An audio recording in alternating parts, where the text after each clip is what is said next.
ఈ వీడియోలో గురువులు అనుభవజ్ఞులు చెప్పిన మంచి విషయాల భావాన్ని మన జీవితాలకు ఎలా అన్వయించుకోవాలి, వాటి ఉపయోగం ఏమిటి అనే దానికి ఒక ఉదాహరణ ద్వారా నాకు తోచిన విధంగా చెప్తున్నాను. వీడియో కొంచెం లెంగ్తీగా అనిపించినా చివరి వరకు చూడటానికి ట్రై చేయండి.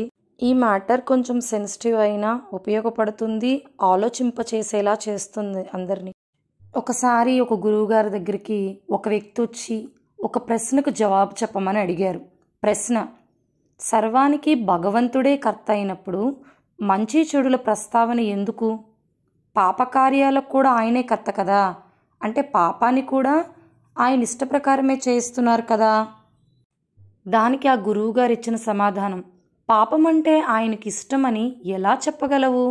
మంచి చెడులు పాపపుణ్యములు ఆయనే సృష్టించినా వారు వాటికి అతీతులు.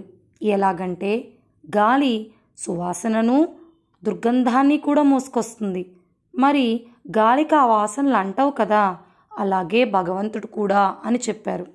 గురువుగారు చెప్పిన ఇదే విషయాన్ని నేను మన జీవితానికి అన్వయిస్తూ నాకు ఏమర్థమైంది అనేదాన్ని మనం ఎక్కువగా వినే మాటల్లో చెప్పడానికి ట్రై చేస్తాను.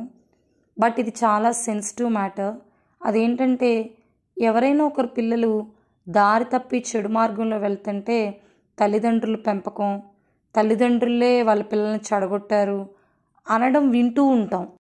కానీ ఒక్క విషయం, ఏ తల్లిదండ్రులైనా తమ పిల్లలు ఉన్నత స్థానంలో లేదా అందరూ గౌరవించే పొజిషన్లో ఉండాలి అనుకుంటారే కానీ వాళ్ళు దారి తప్పి జీవితం నాశనం చేసుకోవాలి, అందరిలోనూ మర్యాద లేకుండా బతకాలి అని అనుకోరు కదా.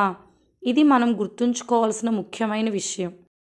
పాపం ఆ తల్లిదండ్రులు వారి పిల్లలు దారి తప్పి వృద్ధిలోకి రావటం లేదు అని బాధపడుతూ ఆ విషయాన్ని ఎవరికీ చెప్పుకోలేక కృంగిపోతూ ఉంటారు.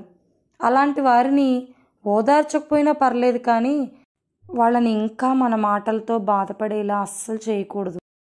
మనం ఒప్పుకోవాల్సిన ఇంకో విషయం ఏంటంటే, ఒక 5% తల్లిదండ్రులము మన పిల్లల మీద ఉన్న అపార ప్రేమ వలన వాళ్ళు ఏ తప్పు చేసినా చిన్నపిల్లలే, చిన్న తప్పులేలే, వాళ్లే తెలుసుకుంటారులే అని వాళ్ళ తప్పు అయినా మనం చెప్పలేము. అంతేకాకుండా కొంతమంది మేము అసలు తప్పు చేయం కాబట్టి మా పిల్లలు కూడా మాలాగనే అసలు ఎప్పుడూ తప్పులు చేయరు అని వారి మీద చాలా నమ్మకంతో ఉంటారు. వేరే వాళ్ళు తమ పిల్లలు తప్పు చేస్తున్నారని చెప్పినా అస్సలు నమ్మరు. అంటే మనకు తెలియకుండా మనమే వాళ్ళని ఏది తప్పో ఒప్పో గ్రహించే అలవాటుకి దూరంగా ఉంచుతున్నామా? ఇది అందరికీ కాదులేండోయ్, జస్ట్ కొంతమంది తల్లిదండ్రులు మాత్రమే. ఈ ఒక్కటి మనం సరిచేసుకుంటే ఏమో మన పిల్లలు కూడా మనలాగా కరెక్ట్గా ఆలోచించగలుగుతారేమో కదా.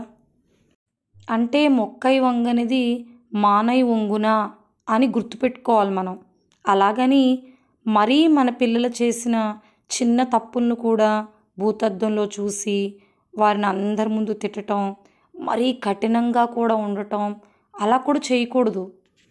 వాళ్ళు చేసింది తప్పు అని వాళ్ళకి ఎలా చెప్తే వింటారు, ఎలా చెప్తే అర్థమవుతుంది అని మనమే ఆలోచించి క్లియర్గా వాళ్ళు హర్ట్ అవ్వకుండా చెప్పగలగాలి. ఎక్కువసార్లు చెప్పినా వాళ్ళు మన మాటలు పట్టించుకోరు. అంటే ఇక్కడ కీలెరిగి వాత పెట్టాలి అనే సామెత గుర్తుంచుకోవాలి. చెడు వాసనలు మోసుకువచ్చే గాలిని ఎలా తప్పు పట్టలేమో, పిల్లల కోసమే బతుకుతూ వాళ్ళు తమను మించి ఎదగాలి అని కోరుకునే తల్లిదండ్రులను పిల్లల విషయంలో తప్పు పట్టడం కరెక్ట్ కాదు. బట్ మనం ఇక్కడ చెప్పుకున్నట్టు మనకి తెలియకుండా మనం చేసే వాటిని అవాయిడ్ చేస్తే మన పిల్లలు మరియు మనము కూడా హ్యాపీ. నేను చెప్పినవి మంచివే, ఉపయోగపడేవే అనుకుంటే ఫాలో అవ్వండి, లేకపోతే ప్లీజ్ ఇగ్నోర్ దెమ్.